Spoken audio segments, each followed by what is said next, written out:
Welcome to the Toms River Show. Pat O'Melia here, your concerned Toms River resident. You're concerned. That's why I do this show. And I do it for your benefit. Not that I have anything else to do. This is what I live for when I'm taping the show. The only thing I do, and a bunch of phone calls on Monday when we tape this. Don't forget all the sites. You have that on the bottom of the screen. You got NJ on Air. It's our new site. We did upload the Toms River Show there. Unfortunately, we can upload in HD, high definition, unlike our cable provider here, where we're loading at 720. It is in HD. Well, actually brings me to a point. I may take the Toms River Show and a lot of our other programming off Comcast. See, we're on a lot of platforms. We got our base platform, live stream, which we pay a significant amount of money every year to broadcast on. You got the new platform, NJ On Air. We're on YouTube. We're on Facebook. All these platforms take uploading. You have to upload each program. And in some cases, we used to have to dumb them down because they didn't utilize HD. The uploading, they're maintaining every week. We used to have show go Thursday. We moved it to Wednesday because there's so much going on. And we have a lot of going on in the studio on Thursdays. We have Talking Politics tapes, a live show, Hudson County View, all you people from Toms River with the Jersey City DNA. Watch John Hennis there. There's just a lot of work. And we don't have a big crew. You know, poor Lynette got stuck with doing all the uploads. So she does them all on Wednesdays. And it really gets down to the point, how many platforms do you want to be on? I think Comcast, from what we've able to determine, is great for our live broadcasts, like Hudson County View, the debates we've done. The Jersey City show is coming back, and that'll come back as a live presentation. You can see that on Facebook and YouTube and all, but in Jersey City show will last solely in Jersey City. Those shows are going to be live. And why don't we do the Toms River Show live? Because right now I am the only person in the studio, so that makes it very difficult to do a live broadcast. When we do Jersey City show, we had the Hudson Media Group, the studio. They had a whole crew up there. So as it stands right now, I'm going to probably take a lot of our programming off Comcast, with the exception of our live stuff. But we want to step up the live. You know, we want to do the pet adoption shows with Senator Ray Lesniak, the debates we want to do. There's so many more things we can be more effective with doing live on Comcast than what we're broadcasting now. So that's where we are. You know, we're going to continue to do the Toms River Show. Basically, everybody's watching the streaming networks. Yesterday, I'm walking through the house. We're down at my kid's house over the weekend here. I was working on her steps. We had some meetings in the studio here. And my wife is on the tablet. And I actually said to her, don't you watch traditional TV anymore? We're sitting at the kitchen table watching a tablet because I can watch the shows I want, when I want, fast forward, move back. And that's what really got me thinking. So, you know, maybe our time on Comcast with our pre-recorded shows isn't the best platform for us. And like I said, we have so many platforms that we have to maintain. Plus, we're on Roku, we're on Apple TV, we're on Google Chromecast. There's a lot of work there. So I'll keep you posted. We're not going to make any changes until like August anyway. All right, we're going to break for commercial. You're watching the Toms River Show. I'll be right back. Burns Brothers Memorials, Monuments, and Markers, 787 Tunley Avenue, Jersey City. Hudson County's only monument maker, serving all faiths and cemeteries. Design, studio, and launch inventory on site. Cemetery inscriptions and custom orders welcome. Burns Brothers Memorials, Monuments, and Markers, 787 Tunley Avenue, just south of Secaucus Road. Craftsmanship that will last for all eternity. Burns Brothers, Jersey City, Albert H. Hopper, North Arlington. Visit us on the net. It takes more than a state-of-the-art medical facility to make a great hospital. It takes a team of dedicated medical professionals. That's the Jersey City Medical Center, Hudson County's #1 hospital. Medical teams consisting of New Jersey's top doctors, Magnet Award-winning nurses, and accomplished hospital associates, all committed to your good health. That's what you have at the Jersey City Medical Center. Make Hudson County's #1 hospital your first choice. Visit us on the web at barnabashealth.org. We're back. You're watching the Toms River Show. We always mean to do well, and we need to make time to do the right thing. In this case, make the time, people. I know it's easy to say, but you really regret it when you don't. I lost a friend of mine, a political giant and a kind man, Steve Hyman, this past week. He had been battling illness for the last couple of years, and Steve passed on. Steve was a remarkable person. Steve was a believer. He believed in himself, and boy, did he believe in himself. But he also believed in his friends to a fault. He, again, one of the kindest guys you're ever going to meet. Steve Hyman started out working in his dad's lumber store in Jersey City. But, Steve, he could see the forest through the trees. He knew he was not going to be in the lumber business all his life. He's seen a bigger picture. True Jersey City guy. And Steve could see the future. He's seen what others didn't. Steve was a dreamer. He always had these ideas. But he was a guy that acted on these dreams.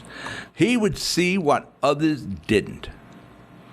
Whether it was in real estate or it was in friendships or it was in business, he's seen what the possibility was for an individual, a business, an investment, or a property. And Steve was incredibly successful in life. Even when he was not rich, and Steve was rich in many, many ways, Steve was successful in life. He may have had more friends than he had money. And I'm going to tell you, he had a lot of money. Wasn't always loaded, but he had a lot of money coming in. For that matter, most of the time that I knew Steve, he was loaded. But he was still the same guy, Steve Hyman. One of the great Jersey City stories, again, is Steve Hyman.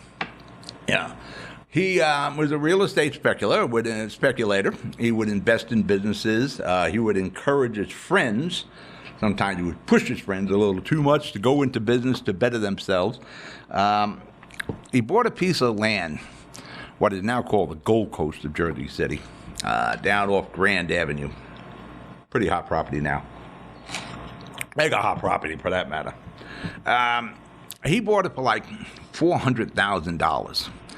And it was really swampland for the most part. It was undeveloped. It was, the old industrial portion of Jersey City down by, by the waterfront, but not on the waterfront, And the waterfront was starting to build, and Hyman knew this piece of property, he had a shot at it, could be valuable someday. So Steve gathered up all his resources to buy this piece of property. It was called Flintcoat. And for a long time, Steve had all he can do just to pay the taxes on it. But he knew this property was going to be worth money someday. And Steve was right. For that matter, the city of Jersey City would probably be the biggest impediment to Steve in his career. The city of Jersey City had tried to steal that property through eminent domain. They were going to steal the property and give Steve, a token amount of money for it. And they were going to transfer that property to another developer. Hyman fought it. There was no bigger fight in a man than there was in Steve Hyman. Steve Hyman was he was a giant in many ways, but not physically. But boy, did this guy have the heart of a fighter. And he fought the city. And he fought the city, and he won. And this is before Jersey City, where you fought City Hall, you lost. No, not like today, where you fight Jersey City, you're guaranteed to win. He won, and he held on to that property. And then he had an opportunity to sell it. Steve sold that $400,000 property for, I believe, $23 million. Again, Steve was always okay, maybe money got a little tight, but Steve was always successful in life. Now he was very successful in life. He had sold that property for $23 million. He had prevailed against the city, but that didn't change Steve, that $23 million. He went out and bought another piece of property that would become his white whale, the 6th Street embankment. Bought it for $3 million. He had an option for $3 million. Then he finally exercised it, I think back in 2003. For that matter, when he was selling the Flintcoat property to a guy named Dean Geibel to get an abatement issued for the Flintcoat property for development, which is now big high-riser there. He offered to give his option on the 6th Street embankment to the city just for granting the abatement. The abatement was granted. Steve got his check, but he still had the 6th Street embankment. And he was going to develop that into many high-rises. But again, the city would go and try to steal Steve's property. Steve was ahead of the curve. He knew this 6th Street embankment used to be a rail spur, and it was like 6 blocks long. It's like pyramids, solid bricks, big bricks, actually rocks. The city was completely disingenuous. I was involved in some cases of trying to trade property to get, Steve movement. He was locked up with this 6th Street embankment. And I would often tell Steve, because he fought for 16 years with the embankment, don't let it consume you. You have a great life. You have a great wife. You got a great family. You got great friends. Enjoy it. I'm not sure he did, but he was one of the great guys that you will ever meet. For that matter, he gave me my nickname, Radio Pat. When I got into media, I was started with radio, and he would refer to me as Radio Pat. Obviously, there was another Pat somewhere, car sales Pat or something like that. And we would always start our conversations on the phone. We're going, yo! And we would talk, and when you got Steve Hyman on the phone, you were going to talk for a while. The only one who rivaled Hyman on the telephone was Earl Morgan, rest his soul. Yeah, I owe Steve a phone call. But you know what? I was too busy. I was too busy with Hudson Media Group and ready to roll. The kids bought a house. We were repairing and upgrading the house in Jersey City. Life just gets you too busy. And that's unfortunate. I owe Steve a phone call, but I was too busy. People, make the time. Make that phone call. Rest in peace, Steve. You will be missed. All right, we're going to break for commercial. You're watching the Toms River Show. I'll be right back. Good Friend Self-Storage in North Bergen, New Jersey is a fully climate-controlled facility equipped with state-of-the-art security, packing supplies, a Refer Friend program, and multiple loading docks convenient for commercial use. Located just off of Route 3 at 4301 Tunnelly Avenue, Route 1 and 9. Call 201-867-2444 or visit us on the web today. Good Friend Self-Storage. Let us be your good friend. We're back. Pat O'Melia here. You're a Toms River resident there. That's why you do the show. I got my seaside attire on. What my wife calls character shirts. I kind of call them Sheldon Cooper shirts from Big Bang Theory. Got my bat on. Got to keep my bat. My monitor's like backwards. I don't know which side of the jacket to pull. It is beautiful weather today. You should be in Seaside Heights. Now, you got guys in Toms River. There are a ton of things to do in Seaside Heights. As nice as Toms River is, there is no ocean there. Come over the bridge, go up on the boardwalk, stop at the Spicy Cantina, have a coffee, have some ice cream, have some pizza at the Beachcomber. My opinion, the best pizza. For that matter, I think I'm going to do the pizza contest on the boardwalk this year. The Toms River Diner is open. You can stop, have dinner there, then come in the Seaside. Just have some ice cream on the boardwalk, some Zepplers, that sort of thing. Tons of things to do. And the more Seaside is successful, the better it is for Toms River and Ocean County as a whole. From the files of, are you kidding? The Toms River Board of Education... We reported on this about a month ago where they tabled raises for 4 supervisors. Well, they untabled them, and they gave the raises out. And these raises, as I recall, were about $21,000 a year for each of these 4 supervisors. These 4 supervisors are making a combined salary of over $750,000, just in bucks. We're not talking about the benefits and vacation and pension. Just in the money that goes in their pocket at the end of the year, $750,000, and they get a raise. The same Board of Education at Toms River that is laying off personnel, the same board who's laying off personnel, the same Board of Education that's raising your taxes, the same one just gave out $21,000 a year raises to 4 supervisors. The same Board of Education that couldn't effing deal with a less than 1.5% reduction in their overall budget without the sky falling in on them. Oh my God, we got to lay off everybody. There'll be no teachers left in the schools because we're out. Less than 1.5% of the budget. Are you effing kidding me? But you're going to cry about friggin' money, then you don't give out raises. Especially with the four people who are making a combined $750,000 a year. You got people in Toms River trying real hard to maintain their home and pay their taxes and try to live a quality of life. And you're going to jack those taxes. This is the same Board of Education that went down and busted the Trenton crying, oh, you got to get those cut off budget less than 1.5%. I'm going to tell you, there is not one friggin' household in Toms River that cannot absorb a 1.5% cut in their budget, in their household budget, without saying, well, we can't have electricity anymore, we have to cut that out. No, you manage, and it's less than 1.5%. But if you listen to the Toms River Board of Education and their superintendent Healy, whoa, my God, everything's going to collapse over us. Plus, you just got a referendum, what is it, $147 million? You're gonna spend that money, and you're not going to, keep in mind, Toms River, they keep saying, well, Toms River's only on the hook for half of that. The state picks up the other half. Well, you know what? Toms River's in the state. So the state is going to pass along its expenses. So, no, you're really on the hook for the whole referendum there. Now, I love how they played that. Well, we're only on the hook for half of it. The state picks up the other half. Well, guess where Toms River is? Then it's in the state of New Jersey. It's like these people didn't go to school.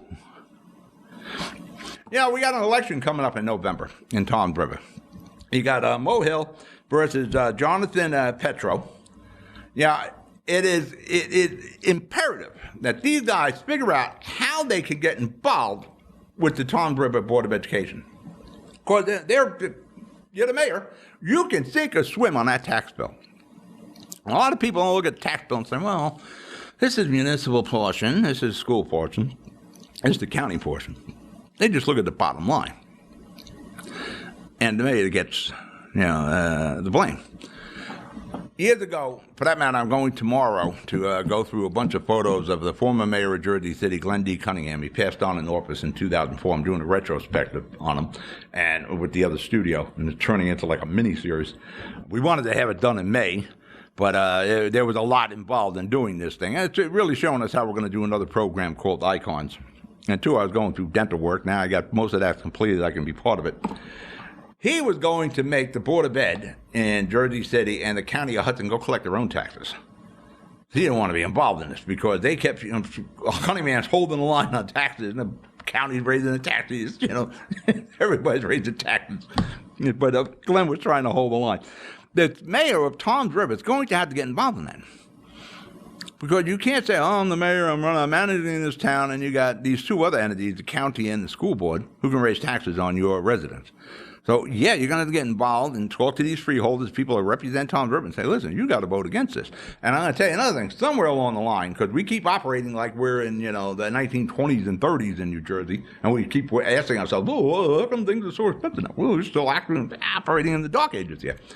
There's a formula the counties use to come up with their budget. And it's just not a fair formula. It might have been fair back in the 30s, not now. So that's got to change. So the mayors all got to get together. Say, listen, we got to put together a budget and manage this municipality, this township of the city. And we got to get some control over the Board of Ed and the county of Ocean or the county of Hudson, whatever. So we've got to do something about this formula. The next mayor of Toms River definitely has to put the people of Toms River, first. Now listen, nobody's saying, oh, we're going to ruin the education of kids. No, we got to get a handle on the course of the education of kids because it is running amok. Even though Toms River is pretty good with that compared to a lot of the other municipalities. I read somewhere Asbury Park was like $60,000 a kid. It's expensive. Sweeney probably has the right idea with consolidating all these school districts into 21 school districts countywide. I think there's like 590 school districts. I don't know how many superintendents there are statewide, but then we did a piece on that. It was a ridiculous amount of millions of dollars in superintendent salaries, not to mention, and Evan mentioned it, the assistant superintendents, usually 2 or 3 of those. It's absurd that raises were given out by the Toms River Board of Education. All right, we're going to break the commercial. You're watching the Toms River Show. I'll be right back. Rama Jewelers, located in the Lyndhurst Shopping Center at 413 Valley Brook Avenue, Lyndhurst. Come for all your jeweler needs at Rama Jewelers, where you will find a fine selection of necklaces, earrings, rings, and bracelets. Choose from one of our complete sets, our many signature items, or find the perfect engagement ring. Come on down. That's Rama Jewelers at 413 Valley Brook Ave, Lyndhurst. Call 201-939-5784 or visit us online today. Newport, the luxury waterfront community on the Hudson River, offers the quality of life you deserve in 10 high-rise rental towers with amenities such as the on-site Newport Path subway, light rail and ferry service, Newport Town Square, 3 playgrounds, dog run, upscale restaurants, retail giants like Sears, JCPenney, Macy's, and Target. Morton Williams Supermarket is just outside your front door. A health and fitness club, spa, skating rink, and medical facilities are also on site. NewportNJ.com. Enjoy the New York skyline from Newport Town Square. Manhattan is just one path stop away or quick ride through the Holland Tunnel. Nursery and private elementary schools all on site. 12-screen movie theater at the Newport Center Mall. Want to visit Newport? Stay at the Westin or Marriott Hotel. Go to NewportNJ.com for details. Newport has luxurious towers, great restaurants, shopping, New York skyline views, schools, playgrounds, a marina and yacht club, gym, spa, fine wine, fine living. It's incredible. It's you. NewportNJ.com. Newport, live like you want. We're back. Toms River Show. Pat O'Melia here. You know, talking about the superintendent of Toms River. During the debate, we had an intermission. And during that intermission, we had to put something where it's a live broadcast. So something had to be aired as these guys were making phone calls, having a sip of coffee. And Mike, our lead editor and director from Hudson Media Group, was down here. And he had put together a little montage of Toms River, Ocean County-centric programming. Toms River Show, the Shore Show that we film up on the boardwalk here in Seaside Heights. And there was something about the Toms River Board of Education. It might have been the salaries of the raises, whatever it was, that the superintendent of Toms River took exception to. He was upset that we showed that clip during the debate. And it probably should, because thousands upon thousands of people watched that debate on YouTube and live stream and, you know, all our streaming networks. Government in action. You know, we need to really downsize government. We got a situation, I'll go into that. We only have one segment left, but we got a situation with government stepping into the property owners' rights in Jersey City with Airbnb and short-term rentals, but which probably happened in Toms River. What happened in Jersey City eventually rolls down this way. Of course, there's such a connection between Toms River and Jersey City. Like everybody in Toms River, somewhere or another, is connected to Jersey City. Murphy signed a bill for Uber and Lyft drivers. Now, by law, they have to have a lighted sign.